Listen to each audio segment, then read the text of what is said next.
NEET 2027 में mission 360 out of 360 में आज हम स्टार्ट करने वाले हैं अपनी फर्स्ट क्लास से, जिसमें हम शुरू करेंगे breathing and exchange of gases chapter from human physiology. इस यूनिट में से तुम्हें पता है कम से कम 10 से 12 क्वेश्चंस पूछे जाते हैं। इवन नीट 2026 में भी breathing and exchange of gases से ही 2 क्वेश्चन पूछे गए थे। आज इस वीडियो के अंदर हम कवर करेंगे respiratory organs and human respiratory system, जिसका एक एक पॉइंट हम कवर करेंगे। जैसे कि मैंने तुम्हें प्रॉमिस किया है कि मैं तुम्हारे साथ नीट 2027 के लिए हर हफ्ते मिलूंगी और एक एक पॉइंट तुम्हारे साथ कवर करूंगी। तो उसी के लिए आज हम अपना सबसे पहला लेक्चर शुरू करने जा रहे हैं, जिसमें हम शुरू करते हैं रेस्पिरेशन। तुम्हें पता है रेस्पिरेशन 2 टाइप्स की होती है। क्विकली कौन कौन सी? Aerobic and anaerobic. एरोबिक होती है बेटा जब in the presence of oxygen breakdown होता है, एंड जब बेटा breakdown in the absence of oxygen होता है तब उसे बोलते हैं एनएरोबिक। हम यहाँ मेनली डिस्कस कर रहे हैं ह्यूमंस के अंदर, तो हम लेकर चलेंगे एरोबिक रेस्पिरेशन। एरोबिक रेस्पिरेशन में बेटा हमारे पास, हमें पता है ऑक्सीजन हमारी बॉडी को चाहिए, क्योंकि ऑक्सीजन को यूज करके ही हम रेस्पिरेशन करेंगे। रेस्पिरेशन मतलब ब्रेक डाउन करेंगे, जैसे कि ग्लूकोज हो गया, अमीनो एसिड्स हो गए, ये सारे प्रोडक्ट्स को हम ब्रेक डाउन करेंगे सो दैट एटीपी बना पाए। एटीपी क्यों चाहिए? जितनी भी हमारी बॉडी के अंदर फंक्शंस होते हैं, चाहे वो चलने का काम हो, पढ़ने का काम हो, बैठने का, उठने का, इवन सोते टाइम भी हमें एटीपी चाहिए। वो एटीपी कहाँ से आएगी? अगर हमारी बॉडी के अंदर रेस्पिरेशन होगी तभी वो एटीपी बनेगी। एटीपी बनती कहाँ है? माइटोकॉन्ड्रिया के अंदर डबल मेम्ब्रेन बाउंड ऑर्गेनल होती है हमारे सेल्स के अंदर। सो बेटा उस एटीपी को यूज करके ही हम अपनी डेली लाइफ एक्टिविटीज को कर सकते हैं। अब उन एक्टिविटीज को करने के लिए, एटीपी बनाने के लिए हमें चाहिए ऑक्सीजन। एटमॉस्फेयर से हम ऑक्सीजन लेंगे, ब्रीद इन करेंगे और उसके बाद रेस्पिरेशन होगी सेल्स के अंदर। रेस्पिरेशन का बाय प्रोडक्ट बनेगा एक CO2, जिसे हम अपनी बॉडी से बाहर निकाल देंगे। ये जो प्रोसेस है, intake of oxygen from atmosphere and removal of CO2 from the cells is known as breathing. So breathing is, अगर हम ब्रीदिंग को डिफाइन करें बेटा, then it is the exchange of O2 from atmosphere with CO2 produced by the cells, right? बेटा NCERT के first page पर ही लिखते हैं it is also known as respiration, but वो गलत है। Breathing is different from respiration. Breathing is simply exchange of gases, oxygen को लेना एंड CO2 को बॉडी से बाहर निकालना। बट जब एक्चुअल हम जो हमारे फूड प्रोडक्ट्स है, लाइक ग्लूकोज हो गया, उसको यूज करके एटीपी बनाएंगे सेल्स के अंदर, that complete process is respiration.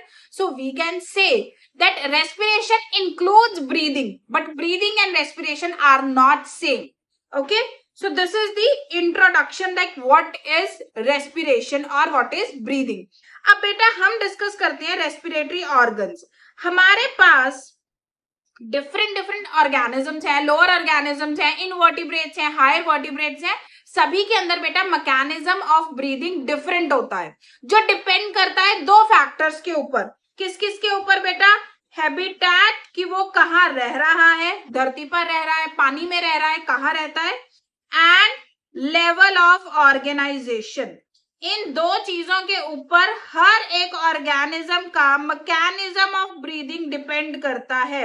Level of organisation मतलब सेल्यूलर लेवल है, टिश्यू लेवल है, ऑर्गन लेवल है, ऑर्गन सिस्टम लेवल है, जो सब तुम एनिमल किंगडम में पढ़ोगे। सो याद रखना, mechanism of breathing depends on 2 factors, habitat and level of organisation. अब मेरे साथ साथ लर्न करो डिफरेंट ऑर्गेनिजम्स के रेस्पिरेटरी ऑर्गन। सबसे पहले स्पॉन्जेस, सिलिंट्रेट्स, ये है बेटा फाइलम जो हम एनिमल किंगडम में पढ़ते हैं, एंड फ्लैट फॉर्म्स। ये रेस्पायर करते हैं बेटा, एक्सचेंज ऑफ गैसेस करते हैं सिंपली अपनी बॉडी सरफेस से बाय डिफ्यूजन। मतलब बाहर गैसेस कॉन्सेंट्रेशन ज्यादा है, अंदर कम है, बाहर से gases from higher concentration to lower concentration अंदर आ जाएंगी उनकी बॉडी के अंदर, और जो भी अंदर CO2 बन रही है वो उनकी बॉडी के अंदर कॉन्सेंट्रेशन ज्यादा है, वो मूव कर जाएगी from their body to the outside environment. So simply from their body surface जो एक्सचेंज ऑफ गैसेस हो रहा है which is known as diffusion, that is in sponges, coelenterates and flatworms. Number 2 बेटा इंसेक्ट्स, जो हम पढ़ेंगे कॉकरोचेस, उनके अंदर रेस्पिरेशन और ब्रीदिंग होती है बेटा ट्रेकियल ट्यूब्स की हेल्प से। कॉकरोच के अंदर ऐसे उनकी पूरी बॉडी में डिस्पर्स होती है, डिस्ट्रीब्यूटेड होती है ऐसे ट्रेकियल ट्यूब्स, जिसकी हेल्प से वो ब्रीदिंग करते हैं, एक्सचेंज ऑफ गैसेस करते हैं। नेक्स्ट है बेटा जी हमारे पास अर्थवॉर्म। अर्थवॉर्म के अंदर कैसे होती है, from there with the help of their moist cuticle, उनकी स्किन से एक्सचेंज ऑफ गैसेस होता है। Number 4 gills. अगर हम बात करें इनवर्टिब्रेट्स की, तो गिल्स के अंदर बेटा जो एक्वाटिक आर्थ्रोपोड्स हैं, एक्वाटिक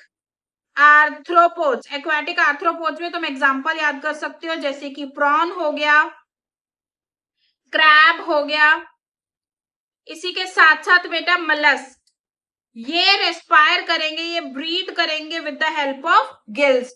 तुम्हें पता है बेटा जो गिल्स के साथ रेस्पिरेशन होती है उसे ब्रैंकियल रेस्पिरेशन भी बोलते हैं, क्योंकि ब्रैंकिया का मतलब होता है गिल्स, तो ब्रैंकिया द्वारा होने वाली respiration is branchial respiration which is by gills. और बेटा जो ऑर्गेनिजम्स लैंड पर रहते हैं, एक्वाटिक आर्थ्रोपोड्स एंड मलस्क कहाँ रहेंगे, पानी में, वो करेंगे गिल्स की हेल्प से। और जो भी ऑर्गेनिज्म लैंड पर रहता है, टेरेस्ट्रियल ऑर्गेनिजम्स है, वो रेस्पायर करते हैं बेटा with the help of vascularized lungs, means those structures which are highly supplied with the blood, vascularized lungs।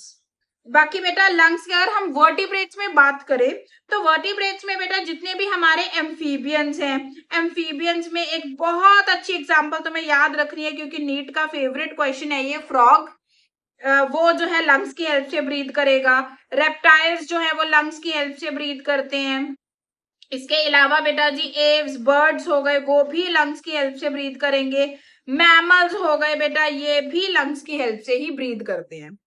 Frog के केस में भी तुम्हें याद रखना है बेटा एक और, that frog can also breathe with the help of skin which is known as cutaneous respiration. Frog के अंदर टोटल 3 तरीकों से रेस्पिरेशन होता है, ब्रीदिंग होता है, एक्सचेंज ऑफ गैसेज होता है। Number 1 with the help of lungs, Number 2 with the help of skin which is cutaneous respiration, and number 3 buccopharyngeal cavity. So ये 3 methods होते हैं by which the frogs can exchange gases between atmosphere and their body. अब बच्ची fishes भी कैसे करेंगे बेटा, with the help of gills। हमने उनको यहाँ क्यों नहीं मेंशन किया, क्योंकि यहाँ हमने मेंशन किया इनवर्टिब्रेट्स। अगर हम वर्टिब्रेट्स में देखें तो गिल्स की हेल्प से करती हैं पाइसेस और fishes, they respire with the help of gills. So these are the respiratory organs which are discussed among different animals of animal kingdom।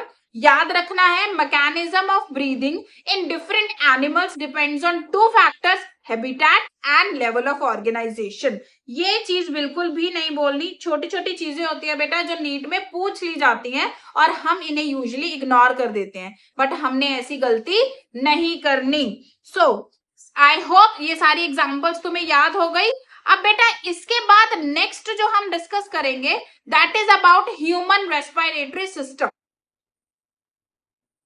Okay, human respiratory system में हमें पता है बेटा सबसे पहली चीज, अगर ह्यूमन रेस्पिरेटरी सिस्टम किसी ने भी बोल दिया, जब पहली चीज हमारे माइंड में आती है दैट इज ऑलवेज लंग्स, कि हमारे पास जी 2 लंग्स होते हैं। बट लंग्स के अलावा ऐसा तो है नहीं बेटा कि अकेले लंग्स ही ब्रीथ कर लेंगे सारा कुछ। लंग्स को बहुत सारी सपोर्टिंग स्ट्रक्चर्स, मतलब लंग्स के अलावा बहुत सारी ऐसी और स्ट्रक्चर्स चाहिए होती हैं जो मिलकर बनाती हैं ह्यूमन रेस्पिरेटरी सिस्टम। सबसे पहले ह्यूमन रेस्पिरेटरी सिस्टम स्टार्ट कहां से होता है? हमारा रेस्पिरेटरी सिस्टम स्टार्ट होता है नोज से। ये जो हमारी बेटा दो नॉस्ट्रल्स हैं जिन्हें हम बोलते हैं एक्सटर्नल नेयर्स। सो सबसे पहले हमारा रेस्पिरेटरी सिस्टम शुरू होगा एक्सटर्नल नॉस्ट्रल्स। टोटल कितनी है बेटा जी? 2, 1, 2। सो एक्सटर्नल नॉस्ट्रल, हमने एक्सटर्नल नॉस्ट्रल से ब्रीथ किया। अब देखो यहां से क्रॉस होते हुए या हमारे यहां चली गई नेजल चैम्बर के अंदर। सो नॉस्ट्रल से एयर जाएगी नेजल पैसेज और nasal chamber. Okay, then nasal passage के बाद बेटा आगे जाके इंटरनल नॉस्ट्रल्स होती है। अगेन 2, इंटरनल नॉस्ट्रल के बाद नॉस्ट्रल्स, अगेन 2 आती है बेटा फेरिंग्स।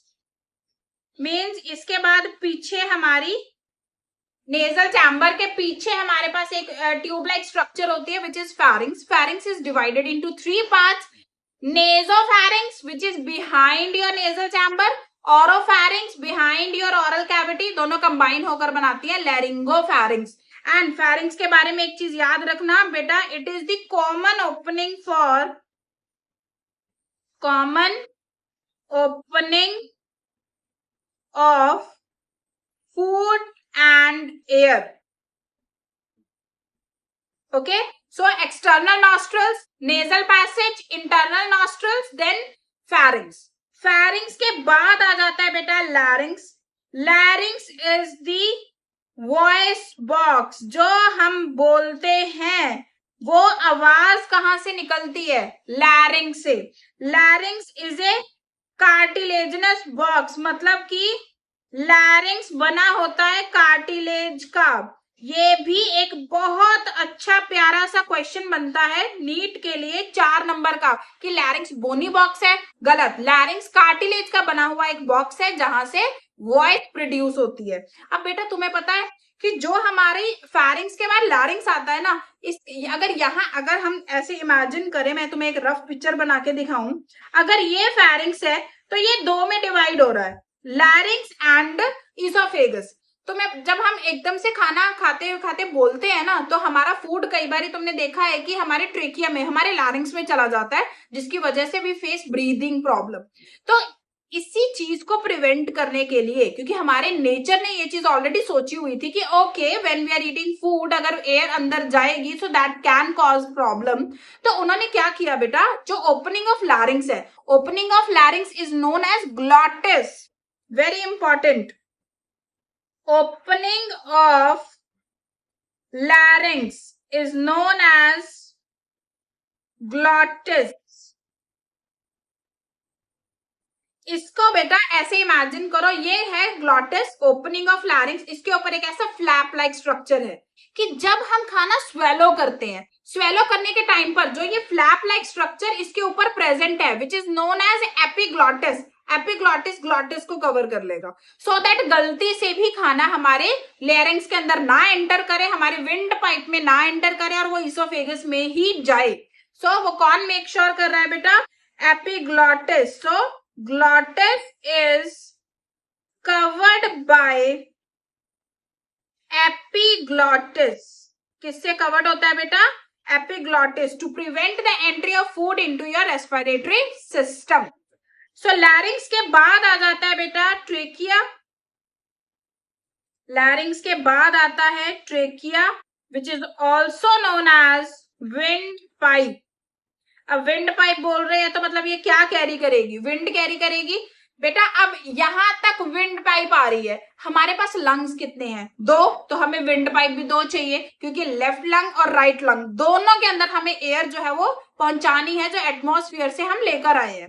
अब बेटा वो कैसे जाएगी? जब देखिए तो एक है, तो हमारे 5th थोरैसिक वर्टिब्रे पर जाके, कहां पर जाके बेटा? At 5th thoracic vertebrae. Trachea divides into 2 bronchi और प्राइमरी ब्रोंकाई, जिसे ब्रोंकाई प्लूरल है, bronchus is singular, 2 primary bronchi में डिवाइड हो जाता है, 1 for each lung. Left will enter into the left lung, right will enter into the right lung. Then बेटा ये हमारे पास है प्राइमरी ब्रोंकाई 2 है. देन ये ब्रोंकाई बेटा secondary bronchi, then further divide होगा into tertiary bronchi, then divide होगा into bronchioles. Bronchiole से बनेंगे टर्मिनल ब्रोंकियोल्स. मतलब ये छोटी छोटी ट्यूब लाइक स्ट्रक्चर्स जो है वो बनती रहती हैं हमारे लंग्स के अंदर डिवाइड होके. BRONCHIO bronchioles. टर्मिनल ब्रोंकियोल्स के ऊपर बेटा लगे होंगे irregularly shaped small thin walled structures known as alveoli. क्या प्रेजेंट होंगे बेटा? alveoli, जहां से एक्चुअल गैसियस एक्सचेंज होता है. क्लियर? सो ये हमारा रेस्पिरेटरी सिस्टम है, starting from external nostrils, nasal passage, internal Neves और nostrils, pharynx, larynx, trachea. Trachea divides into 2 at the 5th thoracic vertebrae, cervical, thoracic. Then उसके बाद lumbar, sacral and coccygeal are the different vertebrae of vertebral column. 5th thoracic vertebrae पर जाकर trachea divide हो जाएगा into 2 primary bronchi. Primary bronchi divide होकर बनाएगा secondary bronchi, secondary bronchi divide होकर बनाएगा टर्शरी ब्रोंकाई, टर्शरी ब्रोंकाई से बनेंगे ब्रोंकियोल्स, ब्रोंकियोल से फाइनली बनेंगे बेटा जी terminal bronchioles, final last bronchioles, जहां उनके टिप पर प्रेजेंट होंगे thin walled irregularly shaped sac like structures known as alveoli, जहां से एक्चुअल गैसियस एक्सचेंज होगा. समझ आ गया? सो ये हमारा पाथवे है जिससे हमारे जो लंग्स हैं बेटा उनके अंदर एयर हमारे नोज से, हमारे एटमॉस्फेयर से नोज के थ्रू एंटर करके लंग्स के अंदर एंटर करेगी एंड देन लंग्स से एल्वेलाई के थ्रू वो चली जाएगी हमारे ब्लड के अंदर. ओके, सो आई होप यहां तक तुम्हें याद हो गया. अब बेटा एल्वेलाई के बारे में एक चीज नहीं भूलनी, वो क्या है कि एल्वेलाई बेटा एक ऐसा सैक लाइक स्ट्रक्चर है जो बना होता है सिंगल लेयर ऑफ सेल्स. अब तुम देख रहे होगे कि मैम ये क्या कर रहे हैं, बीच बीच में मैम बड़े लंबे लंबे से सेल बना रहे हैं और बाकी छोटे छोटे सेल बना रहे हैं. बेटा क्योंकि जो हमारी एल्वेलाई होती है, एल्वेलाई के पास 2 टाइप्स के सेल्स होते हैं, type 1 and type 2. Type 1 and type 2. जो टाइप 1 सेल्स होते हैं बेटा they are squamous epithelial tissue. Squamous क्योंकि फ्लैट पतले बिल्कुल थिन लेयर अगर हमें किसी की बनानी है वो हमेशा स्क्वैमस की ही बनी होगी, बाकी अगर कोई भी लेयर होगा वो हमेशा मोटी लेयर बनाएगा. तो स्क्वैमस एपिथेलियल टिश्यू प्रेजेंट होगा सो दैट इजिली जितनी मेम्ब्रेन थिन होगी उतना ही अच्छा गैसियस एक्सचेंज होगा. टाइप 2 कौन से होते हैं बेटा? Cuboidal. Cuboidal epithelial tissue. Squamous epithelial tissue के बीच बीच में कहीं कहीं क्यूबॉइडल सेल्स हैं जिन्हें टाइप 2 एपिथेलियल सेल्स बोलते हैं. स्क्वैमस एपिथेलियल टिश्यू के थ्रू तो क्या होगा बेटा? Exchange of gases, exchange of gases. And जो टाइप 2 एपिथेलियल टिश्यू है बेटा इनका मेन काम है सरफेक्टेंट बनाना. याद रखना सरफेक्टेंट. सरफेक्टेंट क्या करेगा बेटा? सरफेस टेंशन रिड्यूस करेगा सो दैट एल्वेलाई कोलैप्स ना हो. अगर एल्वेलाई कोलैप्स हो गई तो ब्रीदिंग कम हो जाएगी. तो हमें किसी भी हाल में एल्वेलाई को कोलैप्स होने नहीं देना. और वो कौन मेक श्योर कर रहा है? टाइप 2 सेल्स जो सरफेक्टेंट रिलीज करते हैं, सरफेक्टेंट बनाते हैं जो सरफेस टेंशन को जो है वो चेंज करेगा. ओके, सो ये चीज याद रखनी है, बिल्कुल भी नहीं भूलनी है. उसके बाद एक अनदर इंपॉर्टेंट पॉइंट बेटा, हमारा ट्रेकिया, हमारे bronchi, primary bronchi, secondary bronchi, tertiary and some initial bronchioles. कौन कौन से? Trachea, primary bronchi, secondary bronchi and tertiary bronchi and some initial bronchioles. They are covered with हाँ, C shaped cartilaginous rings. Why C shaped? Because those are not complete circles. They are C shaped. They are covered with C shaped cartilaginous rings. In rings का काम क्या है बेटा? ये हमारी trachea को, bronchi bronchioles को कोलैप्स होने नहीं देता, specially while excelling the air, कि हमारी जो ट्रेकिया, ब्रोंकाई ब्रोंक्यूल्स की वॉल है वो आपस में से चिपक ना जाए। इस चीज को मेक श्योर करता है कार्टिलेज जो इनके अराउंड प्रेजेंट है। वो कंप्लीट सर्कल नहीं बना रहा, हाफ सर्कल बनाते, सेमी सर्कल कह सकते हैं, सी शेप्ड कह सकते हो, वो बनाता है। इसीलिए हम इसे सी शेप्ड कार्टिलेजिनस रिंग्स और इनकम्प्लीट कार्टिलेजिनस रिंग्स बोल सकते हैं, जो ट्रेकिया, ब्रोंकाई एंड ब्रोंक्यूल्स को कोलैप्स होने नहीं देता। अनदर इंपॉर्टेंट पॉइंट बेटा, अब हमारा एक्चुअल गैसेस एक्सचेंज कहां से होगा? हमने एयर इनहेल की, हमारे नोज के थ्रू, नेजल पैसेज के through, internal Naz, pharynx, लैरिंग्स, trachea, bronchi, bronchioles के थ्रू एयर हमारे अंदर गई, बट हमारे ब्लड में कहां से जाएगी? एक्चुअल एक्सचेंज ऑफ गैसेस कहां से होगा? That is from alveoli only. तो जो बेटा हमारा ये पार्ट है, from external nostrils to bronchioles, this part is known as conducting part. क्या बोलते हैं इसको? conducting part. और जो बेटा हमारा एल्वेलाई है, इसको बोलते हैं रेस्पिरेटरी और एक्सचेंज पार्ट। रेस्पिरेटरी और एक्सचेंज पार्ट। क्लियर? नॉस्ट्रल से लेकर टर्मिनल ब्रोंक्यूल्स तक पार्ट को क्या बोलते हैं? कंडक्टिंग पार्ट, क्योंकि इसका काम है एयर कंडक्ट करना, लेके जाना फ्रॉम एटमॉस्फेयर टू एल्वेलाई। और एक्चुअल एक्सचेंज ऑफ गैसेस कहां से होता है? एल्वेलाई से। अब बेटा जब हमारी एयर ऐसे कंडक्ट हो रही है कंडक्टिंग पाथवे से, तब क्या क्या फंक्शन परफॉर्म होंगे? सबसे पहले कंडक्टिंग पार्ट का फंक्शन क्या है? हमारी एयर को ह्यूमिडिफाई करना। कैसे करेगा? हमारे नोज के अंदर ही म्यूकस ग्लैंड्स प्रेजेंट है, ह्यूमिडिफाइज एयर। नंबर 2, सेकेंड फंक्शन क्या है? हमारे बेटा नोज के अंदर प्रेजेंट होते हैं हेयर, नेजल हेयर, जो सीव का काम करते हैं। तो हमारी एयर को प्योरीफाई कर जितने भी डस्ट पार्टिकल्स हैं, छोटे मोटे कुछ भी चीजें अगर एयर के साथ हैं तो वो सारी ट्रैप हो जाएंगी यहीं पर नोज के अंदर। तो हम कह सकते हैं बेटा इनका दूसरा काम क्या होता है कि क्लियर्स फॉरेन पार्टिकल्स, जितने भी फॉरेन पार्टिकल्स हैं उनको क्लियर करते हैं। नंबर 3, अब बेटा हो सकता है बाहर की एयर जो हमारी अंदर आ रही है वो ठंडी हो या गर्म हो, तो एयर को बॉडी टेम्परेचर पर लेकर आने का काम भी किसका होता है? कंडक्टिंग पार्ट का। So bring air to body temperature. So ये नहीं भूलने बेटा, 3 फंक्शंस हमारे कंडक्टिंग पार्ट के। रेस्पिरेटरी पार्ट का फंक्शन होता है बेटा exchange of gases. Clear?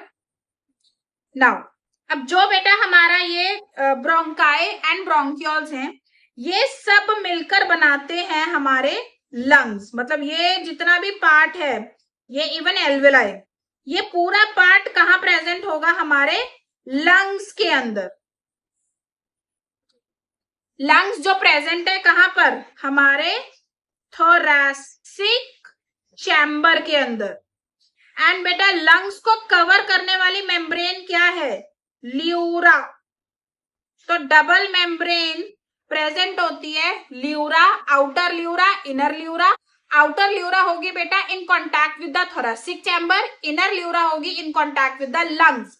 Outer and inner pleura के बीच में प्रेजेंट होती है बेटा जी cavity, which is known as pleural cavity.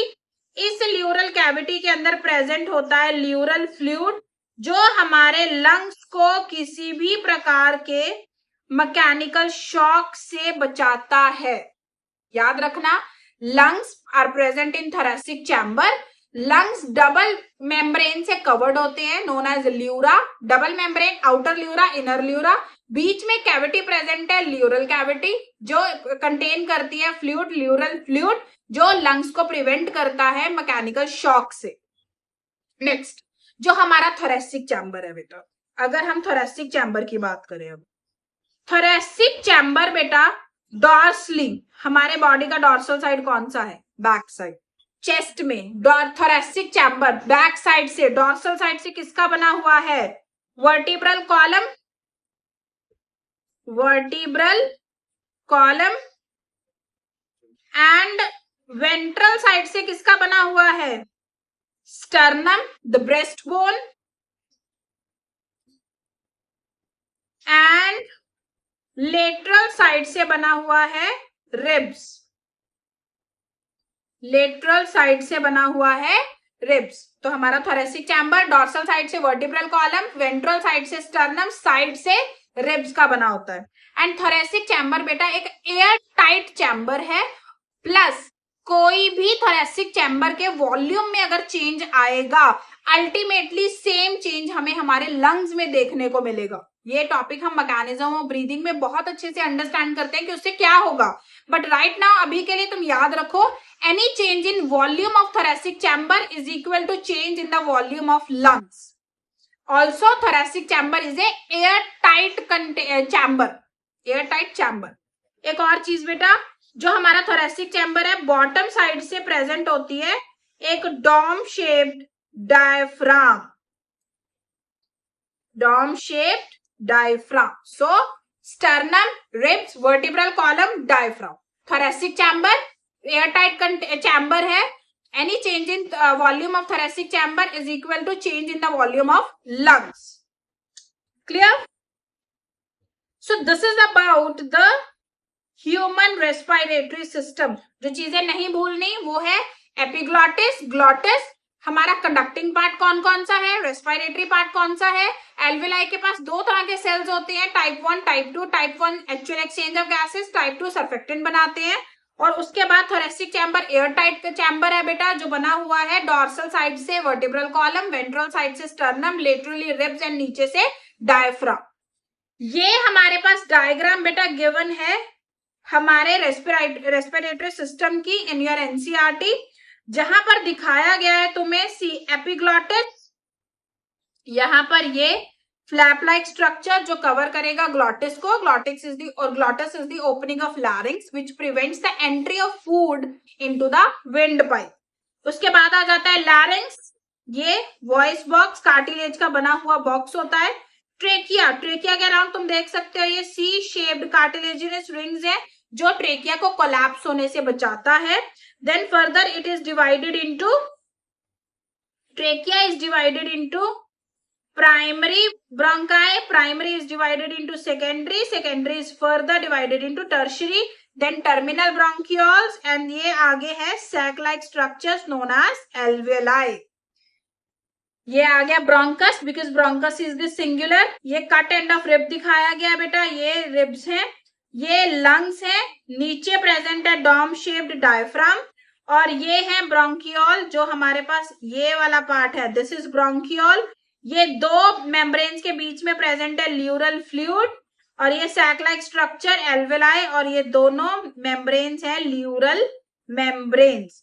बेटा एनसीईआरटी की कोई भी डायग्राम इग्नोर नहीं करनी, उसकी लेबलिंग को अच्छे से याद करना कि कौन सी लेबल जो है वो कैसे क्या रिप्रेजेंट कर रही है, और सभी के फंक्शंस तुम्हें पता होने चाहिए। अब बेटा आज के इस लेक्चर का एक बिल्कुल लास्ट टॉपिक हम डिस्कस करेंगे जो नीट 2026 में एज इट इज क्वेश्चन आया था। What are the steps of respiration, what are the steps of respiration. पहले मैं तुम्हें ऑरली एक बार बता देती हूँ। सबसे पहले बेटा वेंटिलेशन, वेंटिलेशन मतलब हम ऑक्सीजन इनहेल करेंगे जो हमारे एल्वेलाई में जाएगी, और वहीं से CO2 जो हमारे टिश्यूज के अंदर बनी थी as a by product of respiration वो हमारे एल्वेलाई में जाएगी, जो हम एल्वेलाई से बाहर निकाल देंगे। ऑक्सीजन एल्वेलाई के अंदर है, उसे हम एक्सचेंज करेंगे विद ब्लड, मतलब एल्वेलाई से ऑक्सीजन ब्लड के अंदर, CO2 एल्वेलाई के अंदर एक्सचेंज होने के बाद O2 कहाँ आ चुकी है? ब्लड के अंदर। अब ब्लड के अंदर वो ऑक्सीजन होगी transport, which is transport of gases. Transport होने के बाद ऑक्सीजन जाएगी टिश्यूज के पास, फिर से एक्सचेंज ऑफ गैसेस होगा। ब्लड से ऑक्सीजन चली जाएगी टिश्यू के अंदर, टिश्यू के अंदर ऑलरेडी रेस्पिरेशन साइकिल चल रहा था जिससे बनी CO2, वो CO2 आ जाएगी तुम्हारे ब्लड के अंदर। देन उस ऑक्सीजन को यूज करके हम अपना कैटाबॉलिक प्रोसेस रेस्पिरेशन करेंगे। रेस्पिरेशन करने के बाद जो भी ATP बनेगी उसे यूज कर लेंगे। These are the steps of respiration. So number 1, ventilation. Ventilation मतलब ventilation, oxygen in and CO2 out. इसके बाद होगा बेटा diffusion of gases, diffusion of O2 and CO2 across alveoli. Alveoli के अक्रॉस बेटा ये डिफ्यूजन होगा। After this diffusion transport of gases, मतलब अब ऑक्सीजन जो है बेटा वो with in oxygen and carbon dioxide blood में ट्रांसपोर्ट होगी। उसके बाद है बेटा जी ऑक्सीजन जाएगी टिश्यू के पास। So diffusion of O2 and CO2 between blood and tissues. Then बेटा यूटिलाइजेशन ऑफ O2, कि ये जो टिश्यूज के अंदर ऑक्सीजन गई अब हम उसे यूटिलाइज कर लेंगे और ATP बना लेंगे। These are the steps of respiration. So with this we are done with the introduction, respiratory organ and human respiratory system. I hope things are very clear to you and stay with me. ऐसे ही धीरे धीरे हम अपना पूरा biology का syllabus cover कर लेंगे so that we can accomplish our mission of 360 out of 360 NEET 2027. Next video के अंदर मैं तुम्हें पढ़ाऊंगी ऐसे ही every point of mechanism of breathing and pulmonary volumes and capacities. So stay tune for the next video. Meanwhile subscribe कर लेना बायोवेज bye Priyanka.